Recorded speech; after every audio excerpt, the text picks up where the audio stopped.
Yeah. Level up your character. Oh, do all this and level up in a really big way. No, no, no. You would be launching towards something absolutely incredible.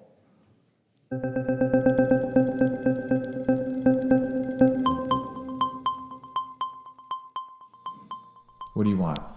Um,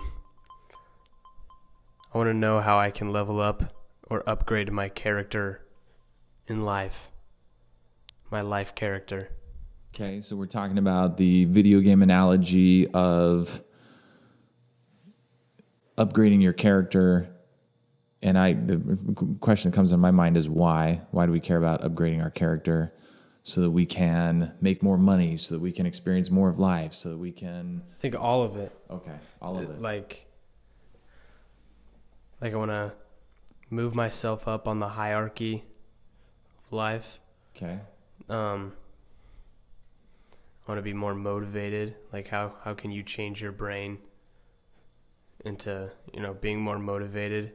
And then how could I set myself apart from other people my age? And how could I upgrade my brain in general? Okay. I've been playing this game called Fallout Shelter. Oh, yeah. And you got a bunch of little people underground, nuclear apocalypse, and you can send them into the weight room and their strength goes up. You can send them into the classroom, their intelligence goes up. And it occurred to me early on in playing the game that I should just have those classrooms and those weight rooms and the agility center maxed out with people all the time, constantly upgrading their character. In life, there's something called, Stephen Covey called it the PPC balance. P stands for production. PC stands for production capability. So how are we balanced? How much time are we spending producing, making money at our current skill level versus leveling up our character, increasing our production capability? So we could talk about what that ratio is. When you're young and you're in college, for instance, you're spending almost all of your time increasing your production capability. Think of a doctor, right? Like 8 years. By the time they're, through college and residency and everything, 10 years, 12 years if you go into a specialist, category. So they're leveling up their character. They're spending almost all their time leveling up. And then what's the reward? Meanwhile, their friends are making more money than them, working, producing, right? So you look at someone that's on a track of going to college, taking on debt, right? Going down financially, and somebody else that's just maybe a door-to-door salesperson. They're pretty gifted and they're just really hustling, really hammering it, but eventually those lines cross because the doctor goes down and then they just shoot up, right? Okay, so leveling up the character, definitely worthwhile doing, right? Right. Is the question really how as much as it is why? Let's talk about how. No, I know why. Okay. I think everybody knows why. Everybody wants to be better. And you don't need to answer the question of why do you want to be better. That's just a stupid question. Okay, but why don't more people do it? Like, why? I got a friend Because everyone's lazy. Okay. And they don't know how to do it. So they're going to watch this video and find out how. Okay, good. So let's talk about how not to level up your character. You talked about being lazy. Spending hours a day flipping through reels, not how you level up your character.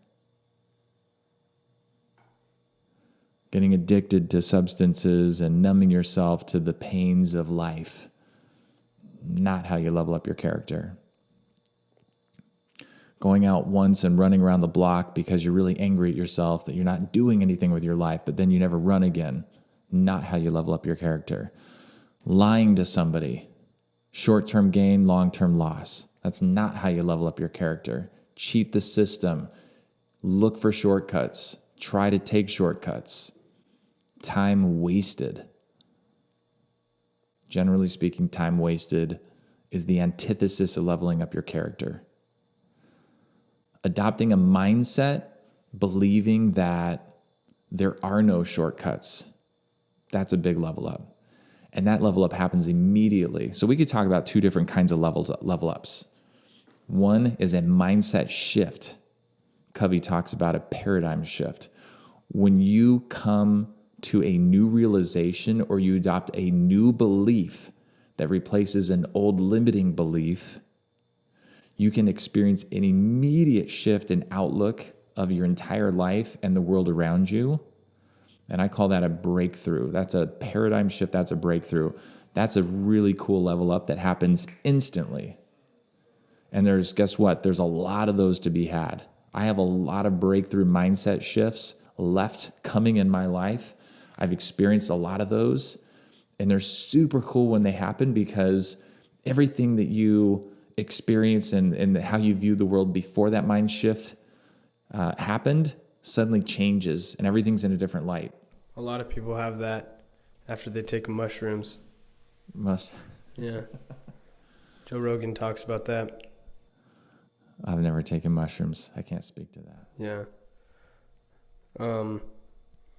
So breakthrough, paradigm shift, that's one kind of mindset, and that can come with learning, unlocking, those mindset shifts, or working with a business coach, or talking with your accountability group, or working with a mentor. The other kind of level up is incremental, by doing the same thing every day or consistently enough that over time there's the accumulation of small marginal gains that become massive. So you working out, your body sculpting. You want to talk about that or not? Yeah. So 3-4 months ago, you started meal prepping. Yeah. 2 years ago, started going to the gym. Yeah. And then fell off for like 4-5 months. So what was it about? What got you to the level of commitment where you are today, where you're going every single day, unless it's a rest day? Because you weren't like that in the beginning. How did you get to that point? Now your leveling up has reached an accelerated pace. In the beginning, maybe it was like this. You were definitely moving forward, but you've really accelerated the pace of your leveling up, doing something consistently day in and day out. What got you to that level? What was the shift? I don't know. Actually, I just decided I was just gonna do it, and I did it. I actually don't know. I just made the decision in my brain, and then was like, okay. So now I just missed the first day. I've missed in 8 months. I think it's been 8 months. Unbelievable. Because I was sick, and I actually couldn't go, and I feel like an idiot. Or I feel like a loser for it, but I actually don't know. I just was like, okay, I'm gonna. Did it start with a vision? What happened that was the catalyst that really kicked that off? Was it? Obviously I've always wanted to try and build muscle, because it's always looked like I haven't had any my whole life. So I was like, okay, why don't I just do this for once, so I can look like I have muscle on me. And I tried that before, like 2 years ago, and then I randomly fell off, and then while I stopped going, it was harder to get back into going to the gym because I had already stopped.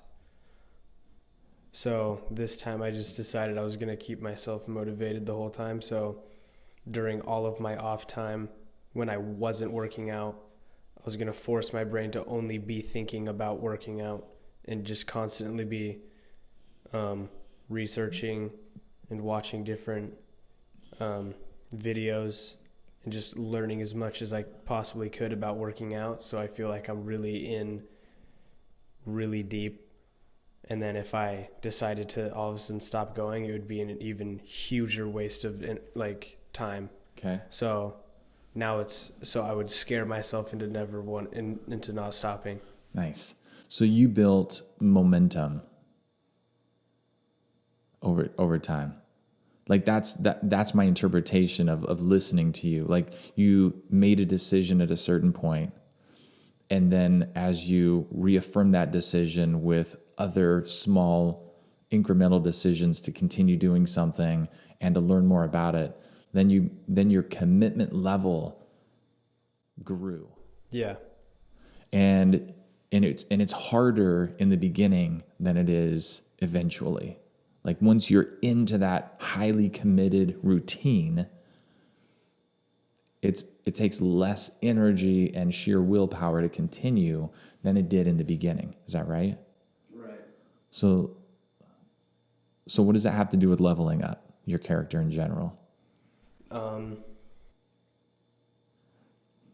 Just the little things I do every single day have a cumulative effect. I think it was Covey or Tony Robbins that talked about how, don't quote me on this, someone's going to Google it, comment below and tell me I'm wrong, but 80% of the fuel that's used on the entire mission to the moon and back is spent like in the first 8 minutes, breaking free of the Earth's atmosphere. There is a tremendous amount of energy. Well, that makes sense. That is required. Like you don't need you just need a little burst of energy in space and then you just keep going that speed forever. Yeah. So it's an analogy in our lives. If we're going to change some routine, some pattern in our lives, huge amount of energy required in the beginning. And if our brain thinks like, man, this is really tough, it's always going to be this hard or harder, that's a defeating thought, isn't it? You and I are here to say today on this video that once you make that investment of that huge initial push, it does get easier. It gets easier and the gains grow faster over time. Right. So that's one of the secrets of... Do they grow faster over time? I think they actually grow faster at the beginning and then start to taper off. That's a really good point. Interesting. So there's two things. So in a physical workout scenario, or I run, right? So when I first started running, my gains, like how much faster I was getting and how much farther I could run, that was growing rapidly. 1 year, I had this goal of lowering my per mile pace by 1 second per week that year. In other words, I wanted to drop my race pace 52 seconds a mile in that year. And I got like 45 seconds off of my race pace. So that was a huge gain in that 1 year. Now I don't see gains like that anymore. So physically, is that just true in physical? There's different levels of, there's different aspects of our lives that we want to level up on. We want to level up intellectually, physically, spiritually, socially, mentally. Like these are different areas that we should be working on to level up. And they're all important. So physically, there's this law of diminishing returns. Like the more we do something, the less and less we get, right? Where our gains are really steep in the beginning. Is that true in the other areas? Is that true in intellectual gains? I don't know. Does it matter? I don't know either. There's this other principle of the accumulation, the cumulative effect. There's a book about the cumulative effect. And the idea is that if you do 1% here, you learn 1% more about this here, maybe about social media marketing, and you learn 1% more about sales, and you learn 1% more about strategic planning for your business, and you learn 1% more about how to communicate or be a leader in the small group setting or how to public speak, right? These small gains, when combined together, have a cumulative effect that amplify each other. It's like they multiply against each other instead of just being added together. To get to Jeff Bezos' level, to get to Elon Musk's level, I mean, they are so exponentially beyond most humans. It's ridiculous. So how does someone get to that level? Well, at a certain point, you have to have an acceleration of your gains. Your leveling up can accelerate if you're looking at that principle of the cumulative effect. So the idea is get in the right routines that take a lot of energy to put in place in the beginning, but then they become easier to do the more you do them. And you get more committed to them the more you do them. Did you have somebody holding you accountable to your workout goals? How did you didn't. Did you have a very clear vision of what you wanted to look like or how much weight you wanted to push or? No.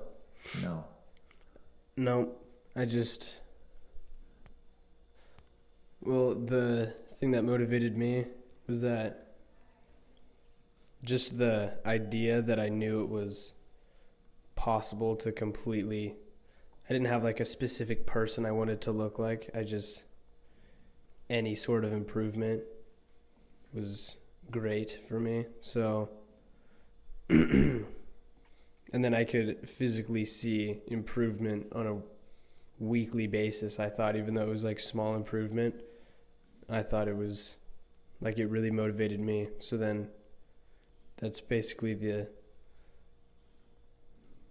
that's the main motivator. Was it ego? Did you want to look good for other people? Did you want to be stronger than other people? Was it like competitively based? Was it a competition within yourself? Or was it more just like you started seeing the gains and you're like, this is awesome? I mean, probably maybe slightly vanity, but mainly I had just tried multiple times throughout my life to put on muscle and not be a twig, and I hadn't. So I was like, okay, I'm freaking done. I'm just going to do it. And then I just also want to be better than everyone else. So if I can that's the easiest thing to be better than everyone else at already. So it's physical. So if I'm stronger than anyone or look better than anyone, that's just one level up above them. So I need to start working on my brain too. So there's like this idea of specialization. Like, some people think that, oh, you're competitive, that's a bad thing. You're always thinking like, how am I better than somebody else?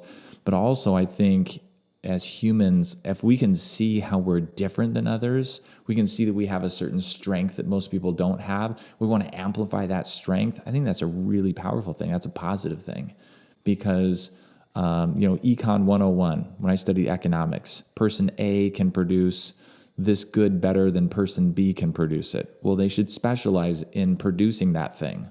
And then person B can do this other thing with less time than person A.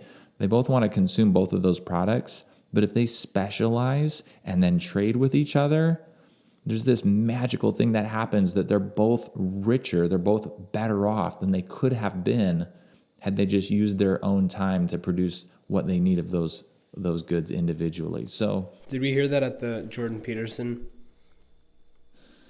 show? Isn't that where we heard that? I don't remember. I can't remember that part. But yeah, so there's a book called Strengths Finder. Highly recommend it. Super cool. Also 16 Personalities, right? Figure out.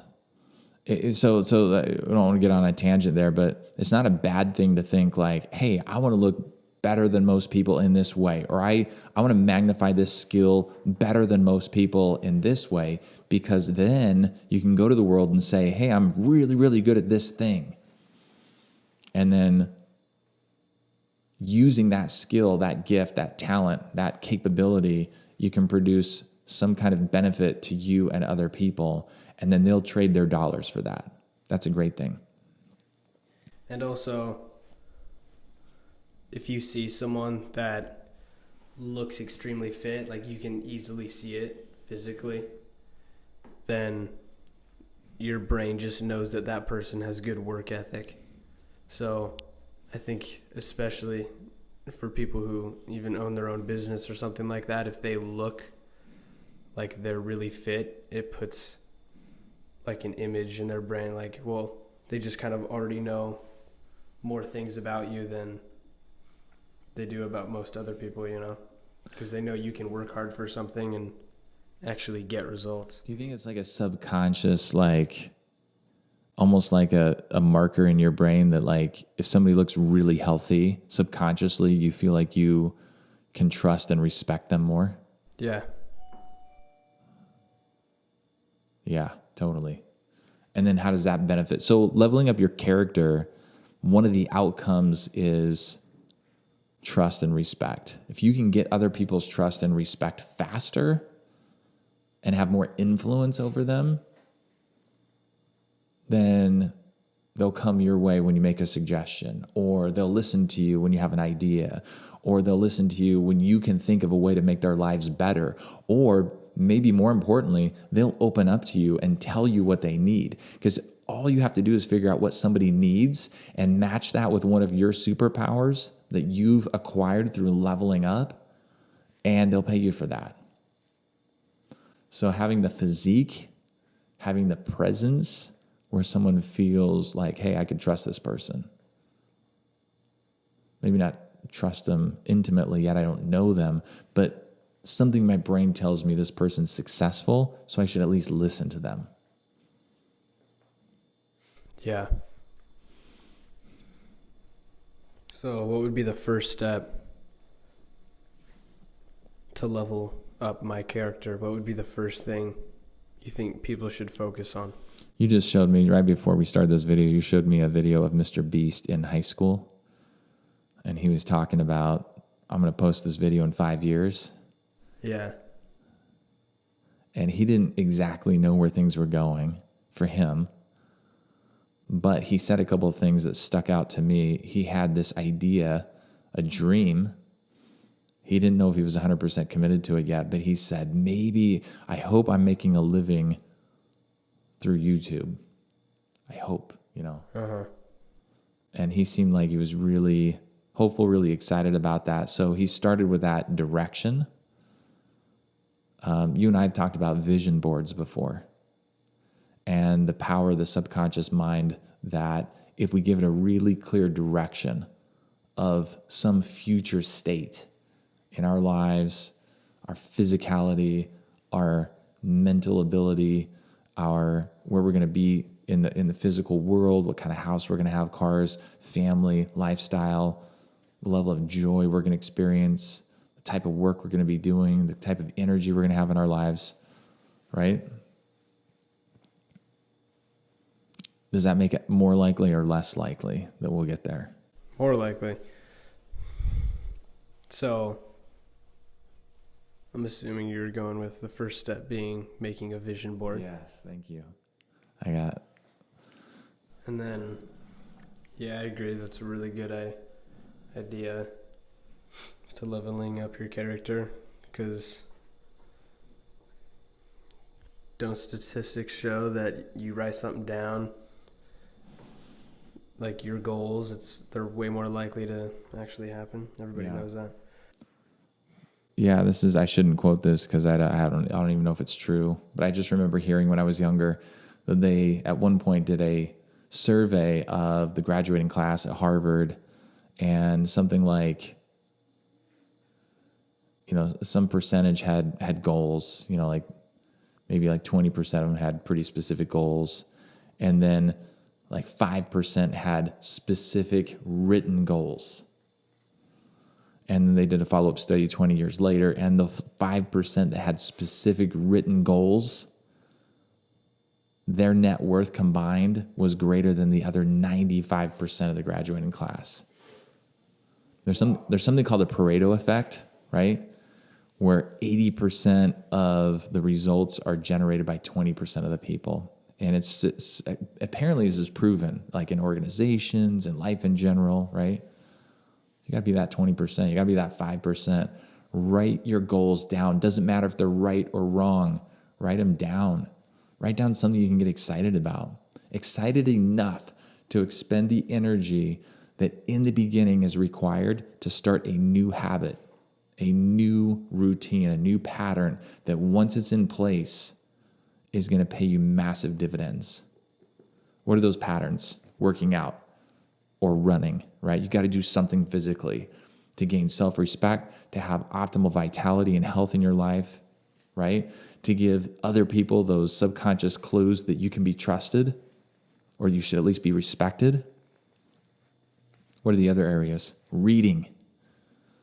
Man, people that read versus people who don't read. There's a massive difference. I'm not talking about romance novels. I'm talking about reading books that teach you something useful. People don't read anymore as much. I mean, there's some people who read, but I'm old school. I like the hardback book. yeah, which makes sense. Like, but for people who were born now in 2000s, and I'm sure when I have kids or when my kids have kids, it won't even be watching videos anymore. It'll probably be something else, you know?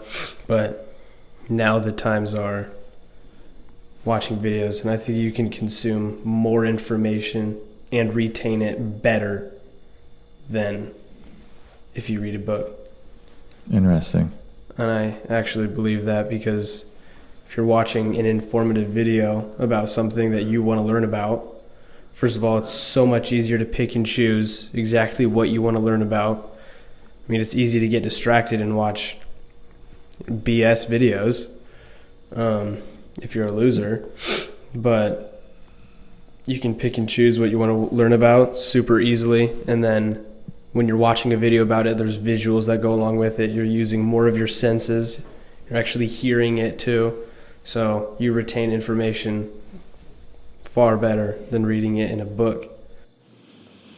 You know what ideas connected to that is this Khan Academy that, when they came out, just trying to revolutionize education, where you can get the very best teachers in the world lecturing on video, where you can rewind and watch it over and over, or speed it up and go back to some place and just consume that content with the very best teachers in the world. And then, not have to sit there with some subpar teacher that's being paid very little money in a classroom setting, right? Going crazy, not learning as fast as you can. So YouTube has leveled the playing field. There's the world's best teachers are producing content. How do you not get sucked into the time suck of the garbage? What I feel like actually pretty easily. Really? Yeah, just depending, like your YouTube feed homepage will always be filled with the things you search up most often. So usually it's recommending other things that go along the lines of whatever I was learning about last, and then just makes me want to learn about other stuff too. How do you know if are there videos, are there content creators out there that just want to tell, just to get clicks, are going to tell you what you want to hear, even if it's not the truth, even if it doesn't really help level up your character? Is there a certain amount of like lie pandering and entertainment that actually isn't leveling up your character? And how do you differentiate between that and the really solid content, the honest, like, if I apply this is going to make my life better? Well, I was noticing yesterday night that whenever I want to know something about something specific, like for instance, I was looking up ecdysterone yesterday and the effects on your body and whether they're backed by science or not. So I just looked up ecdysterone on YouTube and then clicked on the videos that had a thumbnail of something, negative about it. And I watched all of the negative videos first. And then I watched the positive videos and then compared both of them. Like, I kind of do that with everything. You just have to train your brain to actually not want to hear what you want the answer to be or what you want to hear. You have to actually care and want to find out the real answers of things. So I think it's pretty obvious when someone's lying on YouTube. I think it's very obvious. But people like more plates, more dates for working out. Like he backs everything up with science and specific studies that he leaves the link to in his bio of the video. He has great content. Well, with workout videos, it's pretty easy to see visually who you should listen to because they're going to look really good. Right? No, not necessarily. No, not necessarily. Sometimes you have to watch the dude that looks like a nerd and is a skinny nerd, and he just doesn't have all he has is the science background, so he knows what he's talking about. That doesn't mean he decided that it was important enough to go out. Achieve an amazing physique. Some people don't care about it, but they know other people do, so they... What would you say to the person, like, what are some of the challenges of leveling up your character? Like, what would you say to the person that's like, man, I want to level up my character, but I always start and then I can never stick with it. I'm just a loser. I can't like stay committed. Like, it's just so much easier just to binge on YouTube and live at my parents' house and not actually go out and achieve what I'm capable of. Like, what do you say to that person? Like, how do they stay committed enough to break through that initial stage where they just keep trying and failing and trying and failing? Trying and failing in what? Well, working out, for instance. Just stop working out. Give up. Working out is completely different. I don't think everybody can work out. No. Well, no, everybody can work out, but I don't think everybody can sit and get ripped, like actually get ripped. Some people have crap genetics, so working out doesn't really. But if someone's trying what? Like, what do you mean? They keep trying and they can't? No, we're talking about leveling up character as like putting certain routines in place that if those routines are in place, like if you read or listened to a book, a highly recommended, really highly rated book, right? If you listen to it on Audible for 30 minutes a day, with that routine, that's a production capability routine, right? That's leveling up your character. Would that make your life better in the long run? Absolutely. Probably, yeah. Absolutely. Would doing that while taking notes at the same time and journaling about it, would that level up your character? Yeah. 100%. Would listening to that book and taking those notes and then calling a friend and teaching them what you just learned, or getting into a mastermind group and meeting once a week and talking about what the book means and how you're going to apply it and how to challenge each other, and then you're going to make commitments of certain things you're going to do and then report back a week later, would that level up your character even more so? Right? So somebody trying to do that and just keeps trying and can't do that? Yeah. They don't care enough then. They don't care enough. That's the only explanation. Like, okay, well, clearly you can't do it. It's not like your brain just can't. You don't want to enough. So figure out what's wrong with your brain and why you don't want to enough. And then figure out why you're doing it, and you don't want to enough. Don't have a big enough why. Yeah. Don't have a really clear vision of who they're capable of becoming, or they overestimate the effort and underestimate their chances of success. It could be a mindset issue. It could be like, why am I going to put all that effort? I'm just going to fail anyway. It's not the case. Nobody fails at anything that they keep trying over and over and over that has to do with leveling up their character. I knew for years that I wanted to get back into running. For 18 years, I didn't do it. Then I turned 40, and I'm like, I'm running out of time, man. I'm getting older. Getting older is slower. If I don't do this now, when am I going to do it? And then I got on an app called Strava. I had some friends that had some accountability around it. They were encouraging me like, hey, good, 2 runs this week. Good. I like this momentum. And then the next week it was 3 runs. And then the next week it was 4 runs. And they were short runs. And I was dying. It was so hard. But, eventually I got up to 40 to 60 miles a week. You know, that's the accumulation of those marginal gains. Yeah. Keep going, keep going, keep going. It absolutely can level up your character. No question. You're worth it. Some people might think they're not worth it. Anyway. That's a whole separate issue. That's a separate issue. You need to go to therapy for that. You're worth it. Yeah. Level up your character. 1%. You don't have to. Here's the other misnomer. Oh, I have to do all this and level up in a really big way. No. 1% a day would be massive. You know, an exponential graph. If you stacked 1% on top of 1%, you know, you would be launching towards something absolutely incredible. Okay, what else? Yeah. What else do we have to talk about? Leveling up. Does that round it out? Yeah. Do it. If you're watching this, if you made it all the way to this point in the video, and you're still watching, commit to yourself right now what you're going to start, what routine you're going to try starting today. Put it in the comments, and then report back in 1 week as to whether you're still doing it, as to whether what challenges you encountered while trying to do it, and we'd love to hear about it. Love you. Love you.